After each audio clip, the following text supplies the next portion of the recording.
the first set of videos comes to you from the capital city.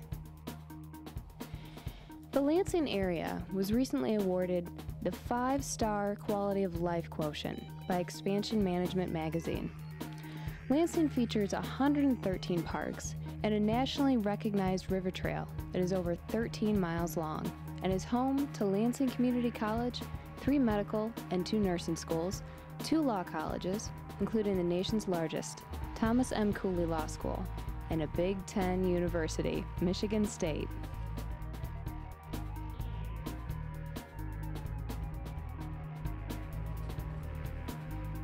Lansing became Michigan's capital city in 1847. The Capitol building was originally built in 1879 and restored in 1992. The first video you'll see features Allen Neighborhood Center, a Lansing nonprofit and co-awardee of CEDAM's 2010 Innovator of the Year.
Today we're celebrating World Day and Refugee Day in the city of Lansing. As you can hear the music in the background, we're listening to music from Africa, people from Asia, we have Chinese music, we had all types of music, and that's what Lansing is. We're a city that is changing, and it's a city that is welcoming people from other parts of the world, and we're very happy to be part of that.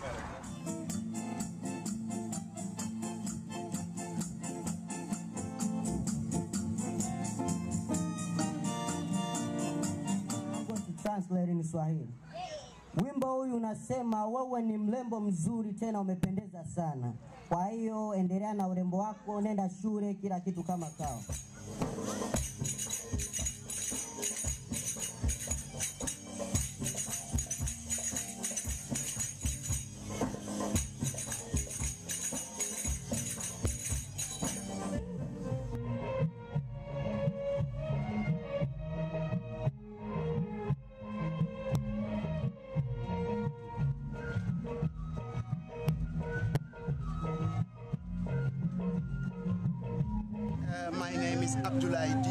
And I'm a teacher at Shabazz Academy.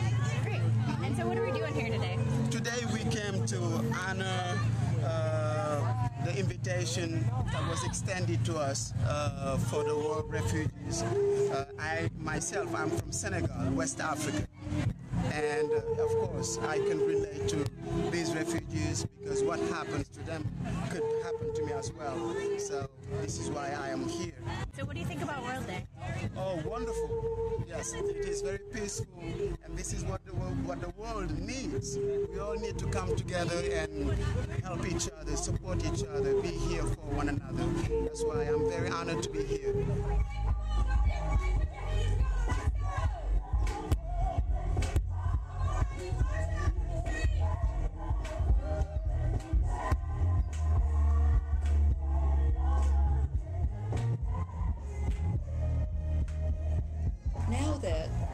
Refugee communities, have some idea about what is being offered. I think we're going to see even greater participation, and we might have to have 2 stages.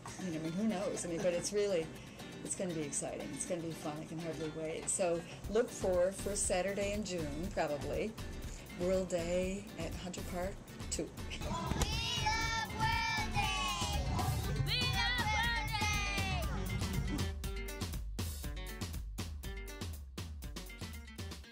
The next two videos are speakers from a popular event called Ignite Lansing.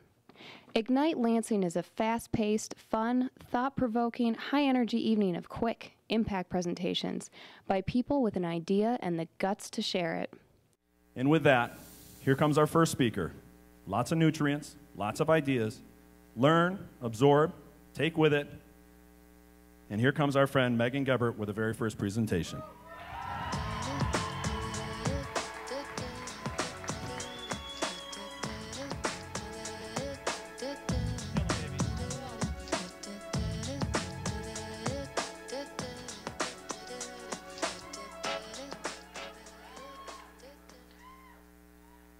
This is unreal. If you had told me 5 years ago that I would be living in Michigan, I would have told you were crazy. I'm from Wyoming, and this is one of the last places I ever thought I would be. And to be honest, my mentality my freshman year of college was that I don't live in Michigan, I'm a student at Michigan State. And that was a very important distinction. But that all changed when I went to Ignite 2.0 with the newly formed Gumball Group. And I saw this incredible community, and for the first time I thought, this is a community that I want to be a part of. And I am so grateful that the Love Lansing community welcomed me with open arms. And it is such a pleasure to be here speaking tonight at Ignite 4.0. So you guys ready to get started? All right, let's go, Nick. So you're probably wondering why on earth someone would voluntarily commit to having a cup of coffee with a stranger once a week, every week for a year. Well, it all started 2 years ago when I got an unexpected email from a kid named Brett. He said, "Hey, I'm a student entrepreneur, and I hear you are too. Do you want to get a cup of coffee?" And I said, "Why not?" Never expecting that that cup of coffee would be the start of a friendship that would lead to some incredible things and ultimately change my life. Which made me wonder, if one connection could have such a big impact on my life, what would a year of new connections do? Figured there was only one way to find out. So in July, I launched 52 Cups of Coffee, a year-long blogging experiment in caffeine and conversation, where each week for a year I had coffee with someone I don't know and write about what I learned in the process. Today I'm officially halfway done. I have met 26 great people, and I have definitely changed. You see, when I started out, I was a soon-to-be senior, feeling the pressure to get that perfect corporate job that the business school had groomed me for, feeling that that was the one right path to success. 6 months later, I am no longer in the job search. I've suspended the job search, and I'm planning a 2-month backpacking trip to Europe.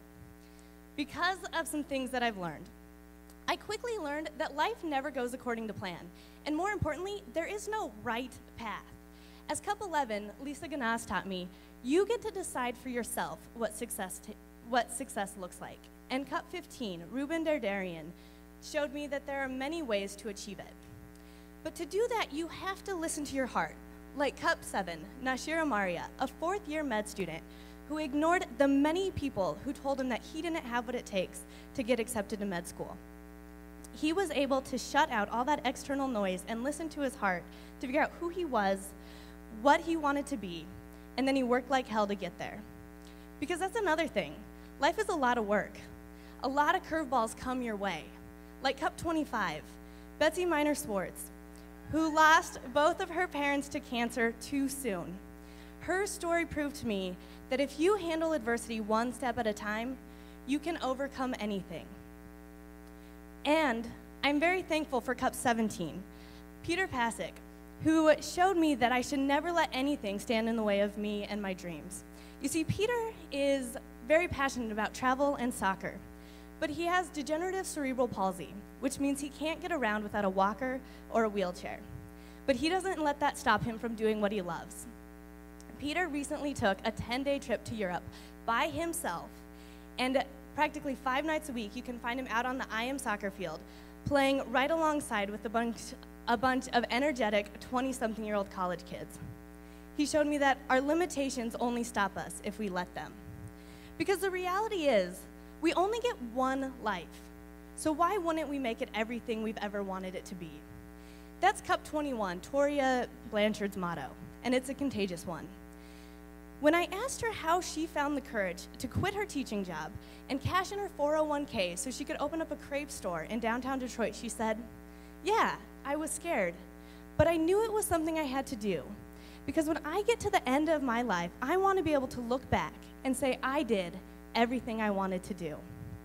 And she's the one who said, girl, you have the rest of your life to work. Travel while you're young. So that's what I'm doing.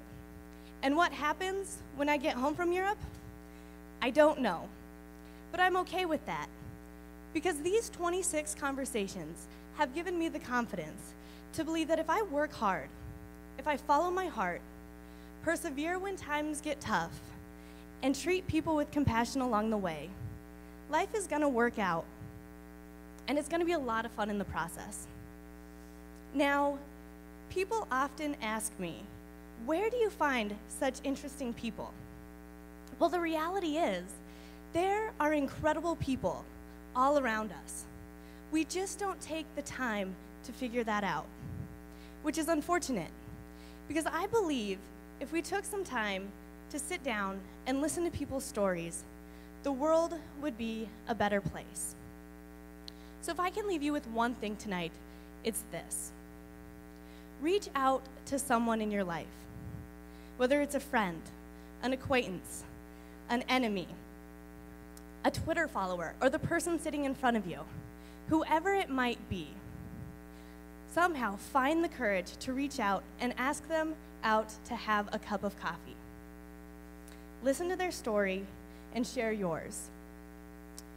Because while I can't predict what you will learn, I can promise you this: it will change your life. Thank you.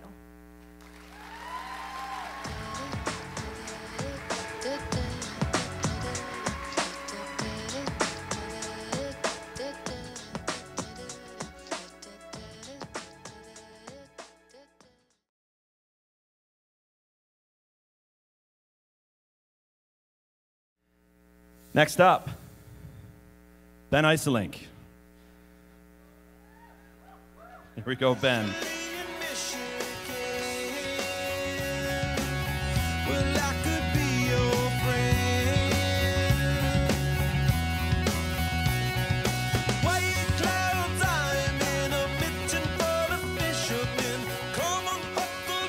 Hello, Lansing. How's everyone doing tonight? Pretty awesome. I gotta say, this is absolutely blowing my mind. I've never seen this many people having a great time. Absolutely fabulous. So, like Cam said, my name's Ben Iselink. I'm gonna give you a few reasons why I moved here from New York City about 6 years ago. But before I get into those reasons, I wanna ask you a couple questions. First off, raise a hand. How many people here are originally from Lansing? Born, bred, whole area, call the capital region area? Excellent, awesome. How many of you left Lansing, went somewhere else, Chicago, New York, whatever, came back? Yeah? Okay, good. Last question. Are there any New Yorkers here? All righty. I hope I don't offend you. Honestly, this is not an offensive speech towards New York City.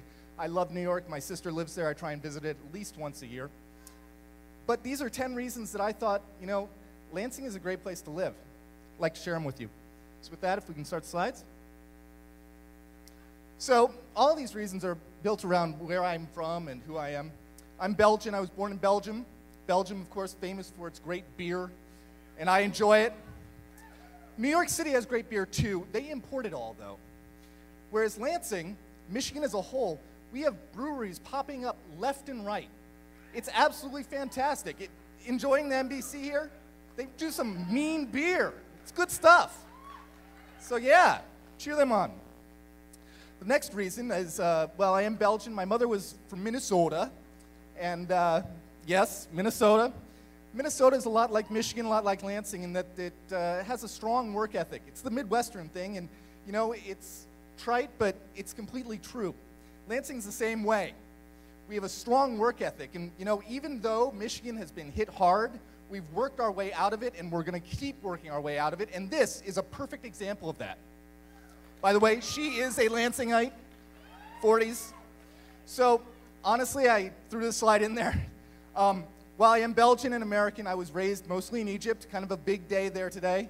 I don't know if you heard about it, Mubarak. Yeah. Well, Egypt's also started science. Now, Lansing, we have this brand new thing, I don't know if you've heard about it, The FRIB, Facility for Rare Isotope Beams. None in New York. They're reading X-Men comics. We're making X-Men. So the next reason, I call it the Velvet Rope Mafia reason. You can do anything you want in New York City. Sky's the limit. If you can think it up, you can do it if you're a VIP. It's hard to get in. Whereas Lansing, if you want to go see a World Cup game, New York City, no chance of getting into any bar for the World Cup game. But yeah. Oh, yeah. Sorry. You can certainly do it in Lansing. So, I must admit, I am a Yankee fan. I love the Yankees. Derek Jeter. I know. I'm sorry. I love the Yankees, but I can't afford to be a Yankee fan. The Yankees, a front row seat at Yankee Stadium is more than $2,000. Lansing, I can afford to take every one of you to the Lugnuts game this summer for $2,000, and if it's Thursday, I'll buy you a beer. Still have change. Let's go nuts, huh? Awesome. So while I do like sports, I also like, the refined cultures. My father was a theater professor, so I got a lot of that growing up. My wife also enjoys dancing, going to ballet. And while New York City may call themselves the capital of culture in the world, we certainly have our fair share here in Lansing. Just a couple weeks ago, I don't know if you guys caught this over at Wharton, Russian National Ballet, hello, awesome. We've got festivals all summer long with great music, great art. It's absolutely perfect. This is an easy one. Rent. Average apartment cost in New York City is $2,800.